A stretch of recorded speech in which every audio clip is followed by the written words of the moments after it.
Hello friends, मैं अमित कुमार फिर स्वागत करता हूं आप सभी का अपने यूट्यूब चैनल पर। आशा करता हूं आप सभी स्वस्थ होंगे, बहुत ही अच्छे से आप लोगों की तैयारी चल रही होगी। आज के इस वीडियो में मैं आप लोगों के लिए लेकर आया हूं एक बड़ा ही शानदार वीडियो PYQs से संबंधित, और इसमें जो क्वेश्चंस हैं उनके चारों ऑप्शंस की अपन व्याख्या करने वाले हैं। और ये जो क्वेश्चंस हैं वो आपकी सेट एग्जाम 2024 के लिए बड़े इंपॉर्टेंट भी होते हैं। तो अपने इस वीडियो को शुरू करें इससे पहले आप लोगों से एक बात कहना चाहेंगे, अगर आप हमारे चैनल पे आए हो, हमारे वीडियोस देख रहे हो, वीडियोस पसंद आ रहे हैं, हमारे चैनल को सब्सक्राइब कीजिए, वीडियो को लाइक कीजिए, शेयर कीजिए, साथ ही आप बेल आइकन को भी ऑन रखिए ताकि मेरे वीडियोस की नोटिफिकेशन सबसे पहले आप लोगों के पास पहुंचे। अब ज़्यादा समय नहीं लेते, शुरू करते अपने आज का वीडियो PYQs और चलते अपनी मोबाइल स्क्रीन पर। तो शुरू करते हैं आज का वीडियो। और उसमें जो पहला प्रश्न दिया हुआ है वो दिया हुआ है माइक्रोसॉफ्ट वर्ड 2016 में वाटरमार्क विकल्प स्पेस मेनू में होता है। यानी कहने का मतलब जो MS ऑफिस 2016 है उसमें वाटरमार्क विकल्प जो है वो कौन से मेनू में दिया हुआ होता है। तो इसमें ज़्यादा समझाने वाली बात नहीं है, जहाँ पर समझाने की बात आएगी वहाँ पे समझाएंगे भी। इसका आंसर जो आएगा वो आएगा आपके सामने डिज़ाइन। जो डिज़ाइन मेनू है वहाँ पे आपके पास वाटरमार्क विकल्प है वो उपलब्ध होता है। बात करते हैं नेक्स्ट दिया हुआ है choose the correct Hindi translation of following word. यानी सामने एक शब्द दिया हुआ है, बिल्कुल आएगा आप लोगों के किसी भी एग्जाम में पूछा जा सकता है ये, और इसका आपको हिंदी अर्थ बताना है। हिंदी जो शब्द है वो क्या है, एफिडेविट। और आप सभी जानते हो एफिडेविट क्या होता है। जब आप किसी प्रकार की शपथ लेते हो या बॉन्ड बनवाते हो उससे आप क्या कहते हो, एफिडेविट कहते हो। तो आंसर आपका ये हो जाता है। अब बात करते हैं, इसमें वसीयतनामा दिया हुआ है, पूछा जा सकता है इसको इंग्लिश में क्या कहते हैं। तो वसीयतनामा को इंग्लिश में अपन क्या कहते हैं, टेस्टामेंट कहते हैं। टेस्टामेंट, ये आपको ध्यान में रखना है। बात करते हैं नेक्स्ट अभियोजन स्वीकृति। अभी अभियोजन स्वीकृति वो क्या होता है, तो वो आपके पास होता है प्रोसेक्यूटर ऑर्डर जो होता है उसको अपन क्या कहते हैं, अभियोजन स्वीकृति कहते हैं। तो प्रोसेक्यूटर होता है इसका आंसर। ध्वनिमत का मतलब होता है वॉइस वोट के आधार पर कोई निर्णय लेना जो होता है वो होता है ध्वनिमत। तो इनमें मैंने आप लोगों को बता दिया है कि कौन से शब्द को क्या कहते हैं। बात करते हैं नेक्स्ट राजस्थान पंचायत अधिनियम किस वर्ष में लागू किया गया था। तो सबसे पहले तो इसके बारे में बात बता देते हैं भाई। सन वाला क्वेश्चन है, इसमें कुछ ज़्यादा समझाने वाली बात नहीं है। इसमें आपका आंसर आएगा 1953। अब पंचायती राज की बात करें, अपन पंचायत राज के बारे में बात करें तो पंचायत राज है वो सबसे पहले कब शुरू किया गया, वो 1959 में शुरू किया गया। भाई अधिनियम की बात नहीं हो रही है, पंचायती राज की बात हो रही है। और ये कहाँ से शुरू किया गया, ये राजस्थान के नागौर जिले से स्टार्ट किया गया था, प्रारंभ किया गया था। ये आपको ध्यान में रखना है 2 अक्टूबर को। ये आपको मैंने डेट बता दी है कि पंचायत राज जो व्यवस्था शुरू हुई थी वो कब शुरू हुई थी, वो 2 अक्टूबर 1959 नागौर जिले से हुई थी राजस्थान में। तो इसमें ज़्यादा समझाने वाली बात और भी नहीं है भाई, क्योंकि इसके बारे में बहुत बातें हो चुकी है अपने पीछे। बात करते हैं नेक्स्ट है निम्नलिखित में भारतीय संविधान का कौन सा भाग राज्यों से शासन के बारे में है। यानी राष्ट्र अपने जो संविधान के भाग कितने हैं, 22 भाग हैं। उन भागों की बात करें तो ये पूछ रहा है कि राज्यों के शासन के बारे में कौन सा भाग है। तो राज्यों के शासन के बारे में जो भाग है वो भाग 6 है। इसके बारे में बात करें तो अनुच्छेद 152 से लेकर 237 तक है वो राज्यों का वर्णन होता है। अनुच्छेद है वो कितने, 152 से 237 है। बात करते हैं भाग 7 के बारे में। भाग 7 की बात करें तो ये कोई अलग से भाग नहीं था, अब इसको हटा दिया गया है भाई, ये हटा दिया गया है, ये ध्यान में रखना। कौन सा भाग हटा दिया, भाग 7। अब ये हिस्सा किसका था, तो ये अनुसूची जो 1 है, अनुसूची 1 में था भाई, ये आपके पास अनुसूची 1 में। और इसमें केवल एक ही अनुच्छेद था, अनुच्छेद है वो कौन सा था, 238। ये आपको ध्यान में रखना है कि अनुच्छेद 238 है वो किन से संबंधित था, ये और बता देते हैं। ये अनुच्छेद 238 है वो आपके पास जो B ग्रेड के राज्य थे, पहले अपने पास 3 श्रेणी के राज्य थे, उसमें जो B श्रेणी के राज्य थे, B श्रेणी के जो राज्य थे उनसे संबंधित था कौन सा अनुच्छेद, अनुच्छेद 238 भाग 7 में जो था। बाद में इसको हटा दिया गया क्योंकि जो राज्यों की श्रेणी है वो हटा दी गई थी, इसलिए आपको ये जो संविधान का भाग 7 है वो आपको इस तरीके से इंपॉर्टेंट बना देता है। बात करते हैं भाग 4 के बारे में। भाग 4 आप सभी जानते हो भाई किन से संबंधित है, ये नीति निर्देशक तत्व जो है अपने पास, नीति निर्देशक तत्व जो है उनके बारे में है। अब बात करते हैं जो अनुच्छेद है वो कितने हैं, तो इसमें अनुच्छेद 36 से 51 दिए हुए हैं भाग 4 में। बात करते हैं भाग 3 के बारे में। ये जो भाग 3 है ये बड़ा इंपॉर्टेंट भाग है भाई। इसके बारे में बात करें तो ये आपके पास मूल अधिकारों से संबंधित है। इसमें ये ध्यान में रखना भाई, जो मूल अधिकारों की बात की गई है वो आपके पास किस में की गई है, भाग 3 में की गई है। अब मूल अधिकारों के बारे में थोड़ी सी बात बताएं तो ये जो अनुच्छेद है वो 12 से 35 तक है भाई। अनुच्छेद जो 12 से 35 है वहाँ तक अपने पास जो मौलिक अधिकार है उनका वर्णन किया गया है। अब मौलिक अधिकारों के बारे में बात करें तो जो मूल संविधान था उसमें 7 मौलिक अधिकार थे। बाद में 44वां संविधान संशोधन हुआ और उसमें जो संपत्ति का अधिकार था उसको अपन ने क्या है हटा दिया गया था। इसको ये संपत्ति के अधिकार को है वो हटा दिया गया था, तो ये ध्यान में रखना आप लोग। अब भाग 3 के बारे में एक बात और बता देते हैं। भाग 3 को भारत का मैग्ना कार्टा कहा जाता है। ये आपको ध्यान में रखना है कि संविधान के किस भाग को मैग्ना कार्टा कहा जाता है, तो वो भाग 3 को कहा जाता है। तो बड़ा इंपॉर्टेंट हो जाता है, इसमें बहुत से क्वेश्चन है वो पूछे जा सकते हैं। बात करते हैं नेक्स्ट है मणि और मणि दो जो शब्द युग्म है उनका सही अर्थ क्या है। तो जो पहली मणि है इसका अर्थ होता है रत्न, तो रत्न एक में ही है, तो फिर दूसरी मणि का अर्थ क्या हो जाएगा, आपके पास सर्प हो जाएगा। और इसमें आपको समझाने वाली बात भी नहीं है, तो ये आपको ध्यान में रखना है। बात करते हैं नेक्स्ट है प्रसिद्ध चित्रशाला स्पेस के शाही महल में स्थित है। यानी जो चित्रशाला है वो चित्रशाला आपके कौन से महलों में है, तो वो बूंदी के जो महल है वहाँ पे ये चित्रशाला है। और बूंदी के महलों की जो चित्रशाला है वो अपने पास बहुत ही ज़्यादा प्रसिद्ध है। तो बात करते हैं नेक्स्ट, और जो नेक्स्ट दिया हुआ है वो दिया हुआ है आपके सामने, बड़ा इंपॉर्टेंट क्वेश्चन है भाई। चोल, निकोल, पट्टा, दुकुल, चोरसो स्पेस के विभिन्न नाम है। यानी आपके पास ये नाम पूछे जाते हैं कि चोल किसे कहते हैं, निकोल किसे कहते हैं, पट्टा है, दुकुल है, चोरसो है, ये किसको कहते हैं। तो ये आपके पास जो ओढ़नी है, महिलाओं द्वारा जो ओढ़नी ओढ़ी जाती है उन्हीं के दूसरे नाम होते हैं। तो ये ओढ़नी के प्रकार नाम याद रखना। जैसे अपने पास यहाँ पे चोल दे देवे कि चोल क्या है, तो ये एक ओढ़नी है, पट्टा भी ओढ़नी है, दुकुल भी, चोरसो ये ओढ़नी के नाम आपको ध्यान में रखना है। बात करते हैं नेक्स्ट है विवेकाधीन शक्तियों का प्रयोग करते समय राज्यपाल किसके प्रतिनिधि के तौर पे कार्य करता है।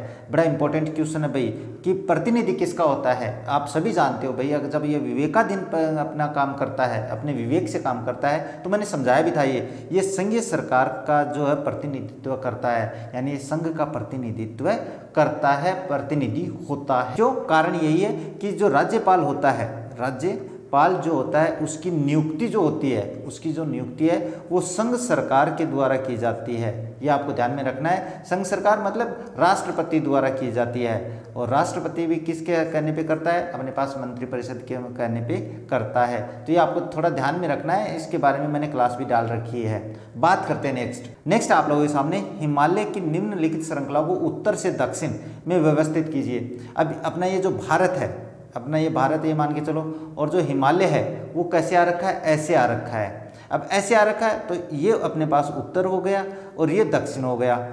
तो इसके बारे में आपको थोड़ा बताना है कि चोटियां क्रम से करनी है। अब मैं पहले इसका आंसर बता देता हूँ, उसके बाद आप समझ जाओगे भाई। इसका आंसर आएगा डी, और इसमें इसका मतलब है सबसे उत्तर में जो चोटी है वो कौन सी है, वो 3 नंबर पे काराकोरम, यानी सबसे उत्तर में अपने पास यहाँ की बात करें तो आपके पास काराकोरम आती है। बाद 2 नंबर की है वो उसके बाद में आती है, तो लद्दाख, उसके बाद में क्या आती है, लद्दाख आती है। तो ये क्रम है भाई। इसके बाद में 1 नंबर आता है, तो उसके बाद में जास्कर आ जाता है, और जो लास्ट में आता है 4 नंबर पे वो आता है शिवालिक। जो शिवालिक की पहाड़ियाँ वो यहाँ के आसपास है। तो ये सारी जो चोटियाँ आपको ध्यान में रखनी भी हैं भाई, इनका क्रम है वो ध्यान में रखना है। इनमें इनसे संबंधित अपना बातें भी हो चुकी है। बात करते हैं next, which of the following phrase is a substitute for the word beaver. यानी आपको कहने का मतलब 1 वर्ड बताना है भाई। ये लैंग्वेज दूसरी यूज कर लिए, बस आपको ध्यान में रखना 1 वर्ड। यानी बीवर एक शब्द में दिया हुआ है, इसको अपन क्या कहेंगे, तो इसको कहेंगे an animal that lives in the water and land. यानी एक जानवर जो पानी और जमीन दोनों जगह रहता है, उसे अपन क्या कहते हैं, बीवर कहते हैं। जैसे अपने पास फ्रॉग होता है यानी मेंढक होता है, ये भी होता है। इसके अलावा क्रोकोडाइल है, वो भी अपने पास क्या होता है, पानी में और ज़मीन पे दोनों जगह रह सकता है, तो उसे अपन क्या कहते हैं, उसे बीवर कहते हैं। ये ध्यान में रखने वाली बातें हैं भाई, ये छोटी छोटी बातें हैं। बात करते हैं नेक्स्ट निम्नलिखित में से कौन सा कोलाइडी तंत्र नहीं है। अब ये कोलाइडी तंत्र से संबंधित बात करें तो ये विज्ञान का क्वेश्चन है, इसमें अपन ज़्यादा बातें भी नहीं करने वाले हैं। इसका आंसर बता देता हूँ। आंसर आएगा, इसमें यूरिया का जलीय घोल जो होता है वो कोलाइडी तंत्र होता है। बात करते हैं नेक्स्ट है राज्य मंत्रिमंडल में सदस्यों की अधिकतम अनुमत संख्या है। तो इसके बारे में भी बात हो चुकी है, फिर भी बातें करते हैं इसके बारे में भी। वो जो अधिकतम संख्या होती है वो आपके पास राज्य विधानसभा का 15% हो सकती है, यानी जो मंत्री बनाए जाते हैं एक विधानसभा में वो आपके पास 15% से ज़्यादा नहीं हो सकते हैं। अब 15% के बारे में बात करें तो ये मुख्यमंत्री सहित होता है भाई, जो मुख्यमंत्री होता है उसके सहित होते हैं 15%। तो इसका मतलब मुख्यमंत्री को आपको अलग से नहीं गिनना है, पहली बात। दूसरी बात करें अपने जैसे अपने एक एग्जांपल दें, राजस्थान में 200 अपने पास विधानसभा सीट है, तो यहाँ पे मंत्रियों की जो संख्या है वो 15% होगी, तो 15/100। इसका मतलब आपके पास जो राजस्थान है वहाँ पे अधिकतम जो मंत्री बनाए जा सकते हैं मुख्यमंत्री सहित वो 30 हो सकते हैं। बात करते हैं नेक्स्ट है पावर पॉइंट में मास्टर स्लाइड का क्या उपयोग है भाई।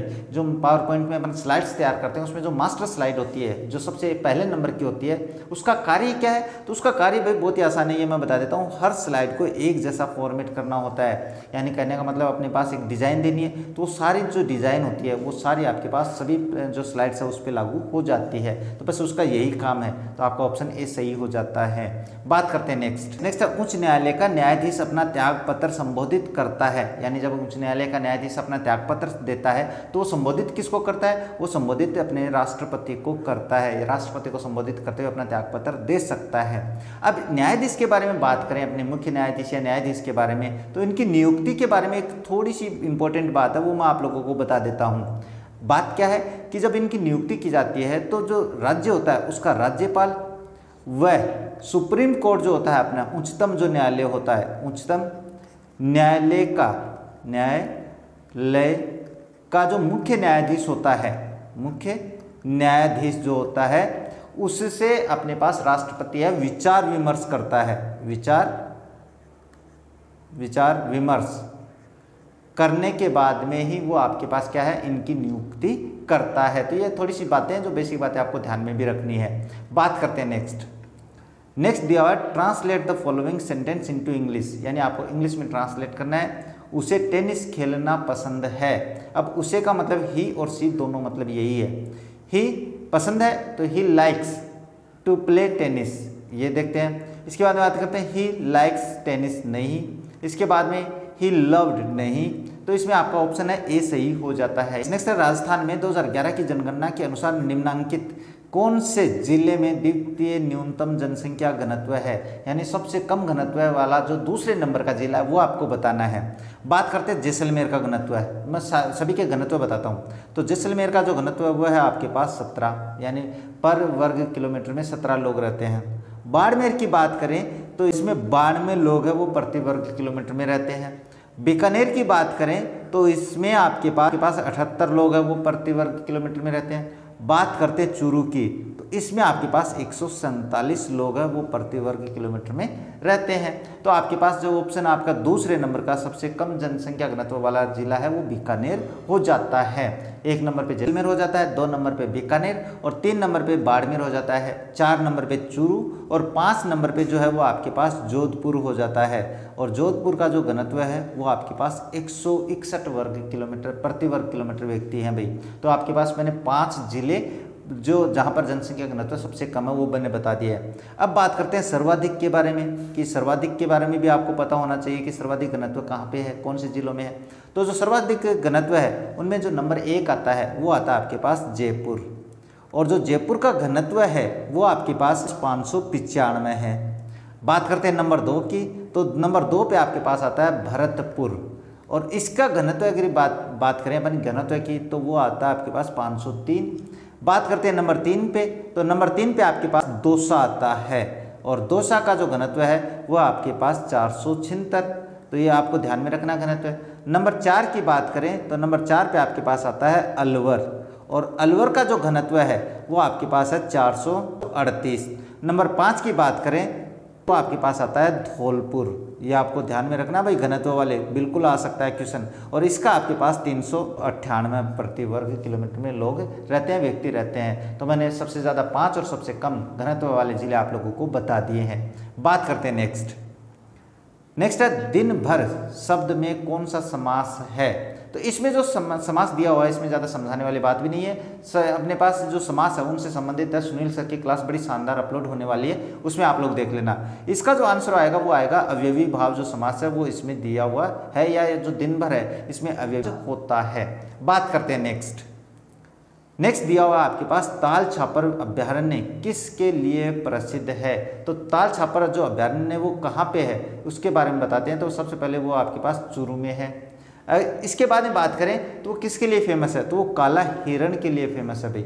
वहाँ पे काला हिरण बहुत मात्रा में पाया जाता है, इसलिए वो काला हिरण के लिए जाना जाता है। अब इसके बारे में थोड़ा सा बात कर लेते हैं। हरा कबूतर के बारे में पूछा जा सकता है, हरे कबूतर कहाँ पाए जाते हैं। तो वो आपके पास सरिस्का अभ्यारण्य जो है, सरिस्का अभ्यारण्य अलवर में, यहाँ पर अपने पास हरे कबूतर वो बहुत पाए जाते हैं, ये आपको ध्यान में रखना। मगरमच्छ के लिए आपके पास कोटा में अपने पास जो चंबल नदी वहाँ पे है। और बाघ से संबंधित आप जानते हो सरिस्का है अपने पास अलवर। इससे बाघ से संबंधित आपके पास कितनी परियोजनाएं चल रही हैं, कितने अभ्यारण्य हैं, 5 अभ्यारण्य है राजस्थान। अगर इन 5 की बात करें तो जो नंबर 1 आता है, नंबर 1 पे जो आता है वो आप जानते हो सभी सरिस्का अभ्यारण्य, सरिस्का अभ्यारण्य है, वो बाघ परियोजना है। नंबर 2 की बात करें तो रणथंभौर है, रणथंभौर में अपने पास ये परियोजना चल रही है, किसके बारे में, बाघों के बारे में, तो रणथंभौर हो गई।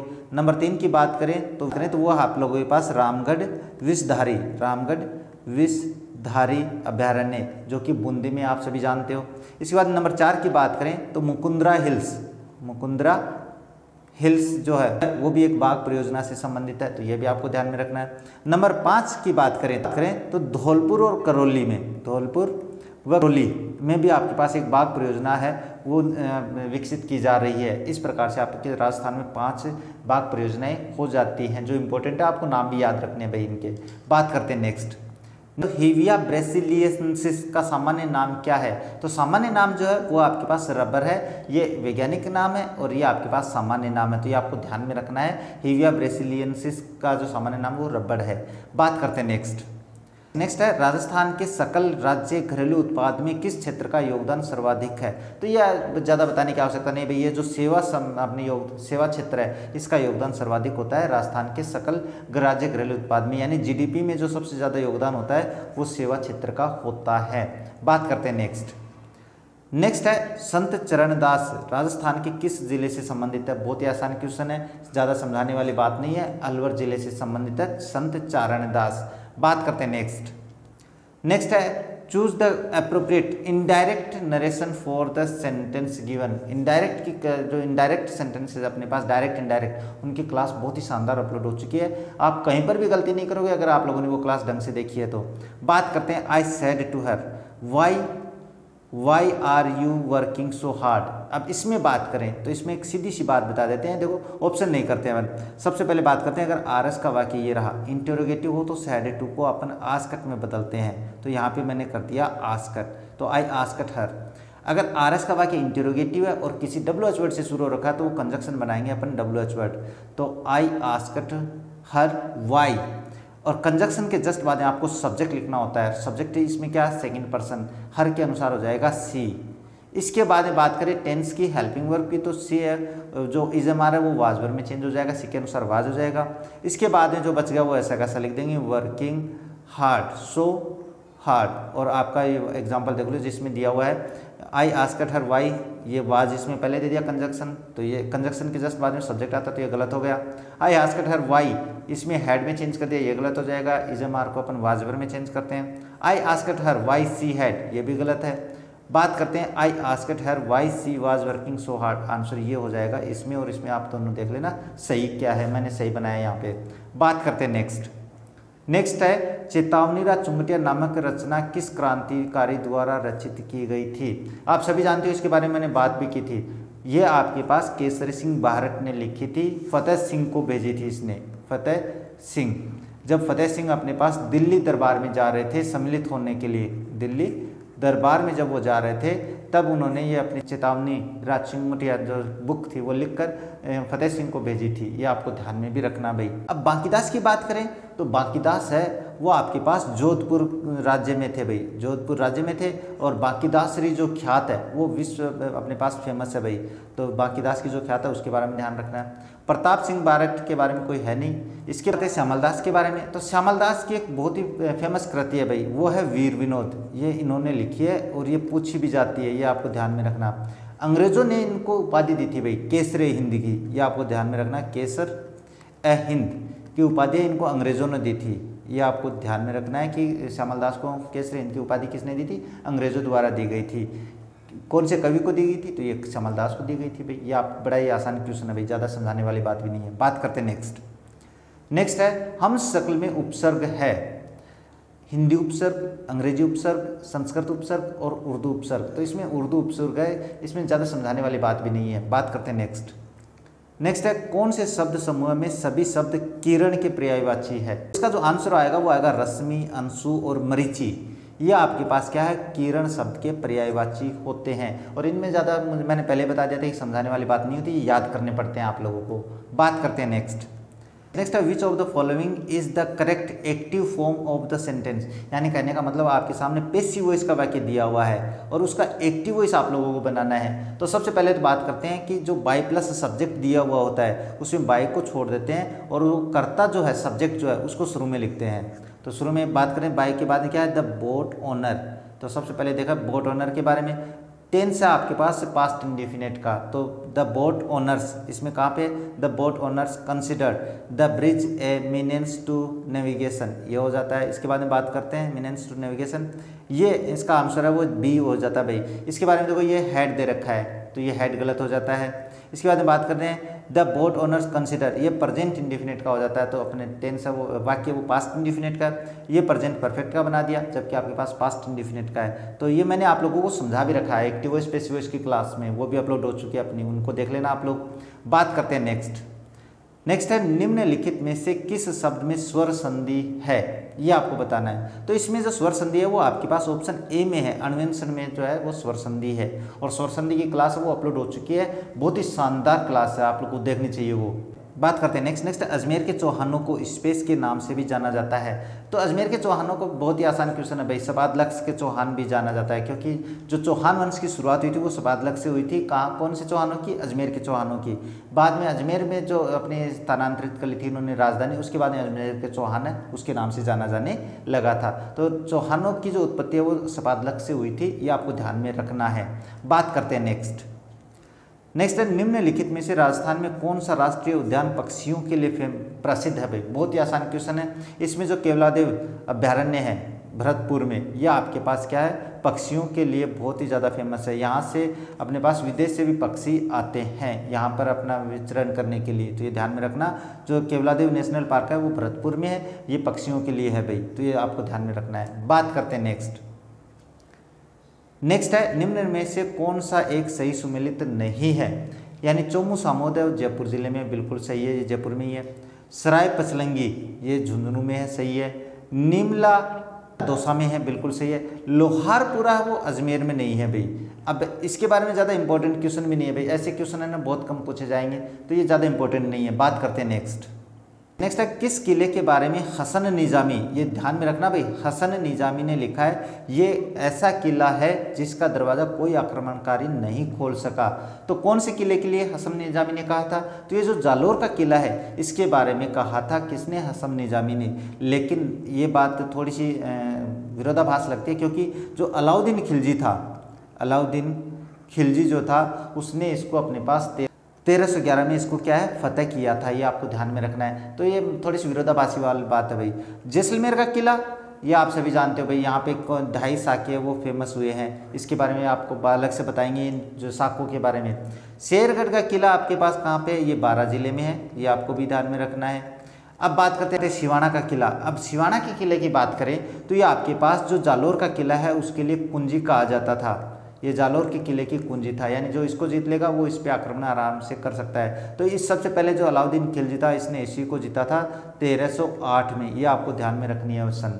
तो इस तरीके से मैंने चारों किलों के बारे में बता दिया है। बात करते हैं नेक्स्ट है राजस्थान के एकीकरण के अंतिम चरण में कौन सा क्षेत्र सम्मिलित किया गया था। तो बहुत ही आसान क्वेश्चन है भाई, ये आपके पास अजमेर है, इसको सम्मिलित किया गया था। बात करते हैं नेक्स्ट, भारतीय संविधान की कौन सी अनुसूची नगरपालिकाओं से संबंधित है? तो नगरपालिकाओं से इनके बारे में अपनी बात हो चुकी है भाई, ज़्यादा समझाएंगे नहीं। जो 12वीं अनुसूची है वो आपके पास नगरपालिकाओं से संबंधित है। पंचायती जो संस्थाएं हैं उनसे 11वीं अनुसूची है, और दल बदल से संबंधित है वो 10वीं अनुसूची है। जो इंपॉर्टेंट है इनके बारे में मैंने बता दिया है। बात करते हैं नेक्स्ट है किन्ही सर्वनाम है। तो किन्ही मतलब अनिश्चयवाचक है, कि अनिश्चय बात बता रहा है कि किन्ही कौन, अनिश्चित है ये, तो इसलिए ये अनिश्चयवाचक है, इसमें और समझाने की वाली बात भी नहीं है। बात करते हैं नेक्स्ट, रक्ताल्पता की रोकथाम के लिए विटामिन है, यानी रक्त की कमी को रोकथाम के लिए कौन सी विटामिन है? तो इसमें बात करें तो फोलिक एसिड और विटामिन B12 जो है वो आपके पास रक्त की अल्पता को रोकती है, रक्त की कमी को रोकती है। बात करते हैं नेक्स्ट, भागते भूत की लंगोटी भली। लोकोक्ति है भाई, बहुत ही आसान है, आप सभी जानते हो। इसका अर्थ होगा जो मिल गया वही काफ़ी, यानी जो हाथ लगा वो भी बहुत है। बात करते हैं नेक्स्ट है सरिस्का वन अभ्यारण्य किस राज्य में है? तो सरिस्का आप सभी जानते हो भाई, सरिस्का कहाँ है? अलवर में है। अलवर कहाँ है? राजस्थान में। तो बहुत ही आसान क्वेश्चन है, ज़्यादा समझाने वाली बात नहीं है। बात करते हैं नेक्स्ट, वह तकनीक जो मशीन कोड फंक्शन को फिक्स्ड अंग्रेजी शब्दों के द्वारा दर्शाने में प्रयोग की जाती है। तो इसको निमोनिक्स कहते हैं भाई, इस परिभाषा को। ये कंप्यूटर से संबंधित है, डिटेल्स यहाँ पे नहीं बताई जाएगी, आप बस ये नाम याद रखना भाई। बात करते हैं नेक्स्ट है अशुद्ध शब्द का चयन कीजिए। अशुद्ध शब्द की बात करें तो वार्ड सही है, लालायत सही है, शूर्पणखा सही है। इसमें वाल्मीकि शब्द है वो गलत दिया हुआ है, तो ये आपको देख लेना भाई। बात करते हैं नेक्स्ट है स्पेस की अध्यक्षता में 8-9 मई 1938 के दौरान जयपुर राज्य प्रजामंडल का प्रथम अधिवेशन संपन्न हुआ। इसके बारे में बहुत ही डिटेल से बात हो चुकी है अपनी। इसका आंसर आएगा जमनालाल बजाज। 1938 में जो अधिवेशन हुआ था जयपुर राज्य प्रजामंडल का, उसकी अध्यक्षता जमनालाल बजाज ने की थी। अब इसकी स्थापना है जो जयपुर प्रजामंडल है उसकी 1931 में इसने भी की थी भाई। ये मैंने डिटेल से बात बता दिया आप लोगों को प्रजामंडल के बारे में, आप वहाँ पे देख लेना, मैंने सारी बातें बता रखी है। बात करते हैं नेक्स्ट है निम्न में से कौन सा लोक देवता रामदेव जी के मौसेरे भाई थे? रामदेव जी के जो मासी के लड़के थे वो हड़बूजी थे। इसमें ज़्यादा समझाने वाले बात भी नहीं, भी बहुत ही आसान क्वेश्चन है ये तो। बात करते हैं नेक्स्ट है राजस्थान की सबसे बड़ी बावड़ी जो जोधपुर में स्थित है नाम से जानी जाती है। इसके बारे में थोड़ा सा कन्फ्यूजन आप लोगों का दूर करना जरूरी है भाई। चांद बावड़ी जो है वो जोधपुर में भी है और एक दौसा में भी है, और जो दौसा वाली है वो सबसे बड़ी है, ये ध्यान में रखना भाई। चांद बावड़ी जो दौसा में वो सबसे बड़ी है, ये जोधपुर में है। ये इसका तथ्य ये माना जाता है क्योंकि ये जो जोधपुर की चांद बावड़ी है वो वहाँ पे है जहाँ पर पानी की बहुत ही कमी है, तो इसलिए अपन इसको सबसे बड़ी नहीं मानते। लेकिन इस क्वेश्चन के अनुसार अगर अपन बात करें तो चांद बावड़ी आएगा इसका आंसर। बात करते हैं रानी जी की बावड़ी कहाँ है? तो ये आपके पास बूंदी में है, ये ध्यान में रखना भाई। रानी जी की बावड़ी किसने बनाई थी? तो ये जो बूंदी के शासक हुए थे अनिरुद्ध सिंह, ये ध्यान में रखना भाई। अनिरुद्ध सिंह के काल में अपने पास रानी नाथावती ने बनवाई थी, रानी नाथावती, ये ध्यान में भी रखना है। कब बनवाई थी? 1699 में। तो रानी जो नाथावती थी उन्होंने रानी जी की बावड़ी का निर्माण करवाया था। बात करते हैं नाचन की बावड़ी। तो जो नाचन की बावड़ी है वो अजमेर में है, अजमेर में बनाई गई थी भाई, ये अजमेर में है। बात करें किसने बनवाई थी? तो ये पृथ्वीराज चौहान ने बनवाई थी, ये थोड़ा ध्यान में रखना भाई आप लोग। जो नाचन की बावड़ी है वो पृथ्वीराज चौहान ने बनवाई थी। अब ये नाचन नाम क्यों पड़ा? ये इसलिए पड़ा क्योंकि जब भी इसमें पानी निकलता, जब भी पानी आता तो इस पानी को लेने के लिए जो लोग जाते थे वो नाचने झूमने लग जाते थे, इसलिए इसके नाम नाचन की बावड़ी रखा गया था। बात करते हैं ईदगाह की बावड़ी। तो ये आपके पास धौलपुर में है, इसका नाम याद रखना भाई। ईदगाह की बावड़ी वो कहाँ है? वो धौलपुर जिले में है। बड़ा इंपॉर्टेंट क्वेश्चन होता है भाई ये। बात करते हैं नेक्स्ट है fill in the blanks with the correct determiner. ये डिटर्मिनर की क्लास बहुत अच्छी हो चुकी है भाई। We can't make tea as there is little milk. अब मैंने बताया था जहाँ पर न के बराबर संभावना हो वहाँ पे अपन किसका प्रयोग करते हैं? लिटिल का प्रयोग करते हैं। लिटिल की क्लास में देख लेना, बड़ी शानदार क्लास है भाई। बात करते हैं नेक्स्ट है एक व्यक्ति रंग भेद दोष से पीड़ित है, उसके लिए निम्न में से कौन सा वाक्य सही है? यानी एक ऐसा व्यक्ति जो रंग भेद दोष से बीमारी है उसको, तो उसमें क्या कहेंगे? यानी वो रंगों में अंतर नहीं कर पा रहा है, इसका मतलब। तो व्यक्ति कुछ रंगों की श्रेणी में अंतर स्पष्ट नहीं कर पा रहा है, इसका मतलब यही आएगा भाई इसमें आंसर, कि व्यक्ति जो है वो कुछ रंगों जो है उनके अंतर स्पष्ट नहीं कर पा रहा है कि ये किस रंग का है, उसको अपन रंग भेद दोष से बीमारी कहते हैं। बात करते हैं नेक्स्ट है दाबू प्रिंट के लिए कौन सा स्थान प्रसिद्ध है? तो दाबू प्रिंट के लिए आपके पास अकोला फेमस है भाई, और बाकी सभी पे अपने पास प्रिंट का कार्य होता है। बगरू में भी प्रिंटिंग का कार्य होता है, बलौत्रा में, सांगानेर में, सभी पे प्रिंटिंग का काम होता है। लेकिन जो दाबू प्रिंट है यानी दबाव देख के जो प्रिंट की जाती है वो अकोला में की जाती है। बात करते हैं नेक्स्ट है 16 अप्रैल 1658 के दिन किस युद्ध में औरंगजेब ने जसवंत सिंह को हराया था? ये अपन सारे युद्धों के बारे में बात करने वाले हैं। पहले तो बात करते हैं औरंगजेब ने जसवंत सिंह को किस युद्ध में हराया? तो उसने उसको धर्मत के युद्ध में हरवाया था। जो अपने औरंगजेब थे उन्होंने जसवंत सिंह जोधपुर के जो थे शासक थे उनको धर्मत के युद्ध में हराते हैं। बात करते हैं दोराई का युद्ध किसके बीच में हुआ? तो ये ध्यान में रखना, दोराई का युद्ध है औरंगजेब व दारा सिको के मध्य हुआ था। ये ध्यान में रखना भाई कि दोनों भाई थे, उनके बीच में युद्ध होता है शासन को लेकर। बात करते हैं सामूगढ़ का युद्ध वो किसके बीच में हुआ? तो जो शाहजहाँ के बेटे थे, शाहजहाँ जो अपने पास शासक हुए हैं उनके जो बेटे थे उन बेटों के बीच में हुआ था भाई ये युद्ध। किसके लिए? उत्तराधिकार को लेकर। ये ध्यान में रखना भाई, उत्तराधिकार को लेकर जो युद्ध हुआ था मुगल साम्राज्य में वो सामूगढ़ का युद्ध था। बात करते हैं खजुआ का युद्ध किसके मध्य हुआ था? तो खजुआ के युद्ध की बात करें तो पास औरंगजेब व शाह शुजा के बीच में हुआ था। ये ध्यान में रखना, शाह शुजा के बीच में हुआ था। धर्मत का युद्ध इसमें अपने क्वेश्चन में पूछ ही लिया, तो ये सारी बातें आपको ध्यान में भी रखनी है। बात करते हैं नेक्स्ट है प्रशासनिक शब्दावली में रेफरेंस का हिंदी रूप है। रेफरेंस का हिंदी रूप संदर्भ होता है भाई, ये आपको ध्यान में रखना है। संदर्भ को इंग्लिश में रेफरेंस कहते हैं। अब बाकी जो शब्द है उनको भी बताना जरूरी है आप लोगों को। तो इसमें आपके पास प्रतिभूति जो है इसको इंग्लिश में पास क्या कहते हैं? सिक्योरिटी कहते हैं। ये आपको ध्यान में रखना है, सिक्योरिटी यानी जो सुरक्षा कहते हैं, लेकिन यहाँ पे प्रतिभूति है। बात करते हैं पंजीयन, तो पंजीयन के बारे में तो बात पता है भाई आप लोगों को, रजिस्ट्रेशन कहते हैं, तो ये आपको बताने की भी आवश्यकता नहीं, लेकिन फिर भी लिख देता हूँ। परिवीक्षा क्या होता है? ये प्रोबेशन होता है। जब आप जॉब लग जाते हो तो आपको सरकार वो ये कहते हैं कि आपको परिवीक्षा काल में रहना है, यानी प्रोबेशन में रहना है 2 साल तक, तो वो परिवीक्षा कहते हैं प्रोबेशन को। बात करते हैं नेक्स्ट है निम्नलिखित में से कौन सा स्थान आहड़ सभ्यता से संबंधित नहीं है? तो बात करें तो गिलुंड है वो आहड़ से संबंधित है, भगवानपुरा आहड़ से संबंधित है, रोजड़ी आहड़ से संबंधित है, आबानेरी आप सभी जानते हो कहाँ पे, ये आपके पास दौसा से संबंधित है, दौसा जिले में है। तो बात करते हैं